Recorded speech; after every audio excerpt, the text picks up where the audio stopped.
Miért szeretik az emberek, hogyha jó a vége valaminek? Hát mert akkor nincs szomorúság, lehet örülni, hát vidám lesz az ember. Mi miatt tudsz reménykedni a jó felől? Hát hogy célok miatt? Talán. És az a cél az mindig ott van a szemed előtt, ugye? És az áthúz a nehéz dolgokon is.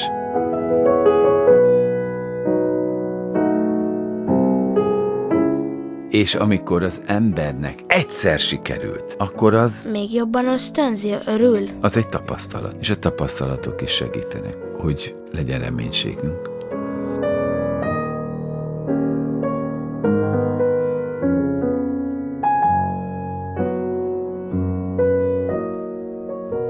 A felnőtteknek is kell szerinted átmenjenek a nehézségeken? Hogy minden jó, hogyha a vége jó? Nekik is fontos. Te ismersz ilyen felnőtteket, akik megküzdik ezt a harcot? Apa. Milyen az apa? Hát, hogy akkor is, amikor anyu meghalt, akkor nem adta fel, hanem akkor is elment dolgozni, arra törekedett, hogy jó legyen.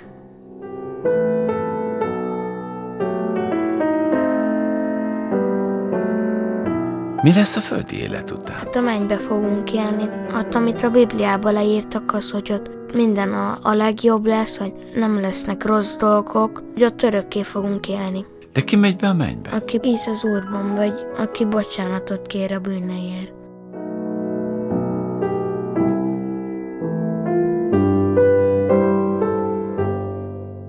Van egy ilyen ige a Bibliában, hogy bízzál az Úrban, és jót cselekedjél. A földön lakozzál, és hűséggel élj. Gyönyörködjél az Úrban, és megadja néked szíved kéréseit. Hagyjad az Úrra a te útjaidat, és bízzál benne, majd ő teljesít. Mit jelent a bizalom?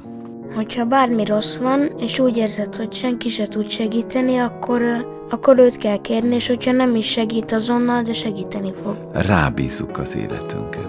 A rábízás az azt jelenti, hogy átengedem neki az életemet. Tehát amikor behívjuk őt, mint Urat, mint megváltót a szívünkbe, amikor ezt megtesszük, és azt mondjuk, hogy kérlek, Uram, jöjj be a szívembe, és legyél az én Uram, és legyél az én megváltóm, akkor ezzel egyidejűleg mit csinálunk az életünkkel? Átadjuk az Úrnak.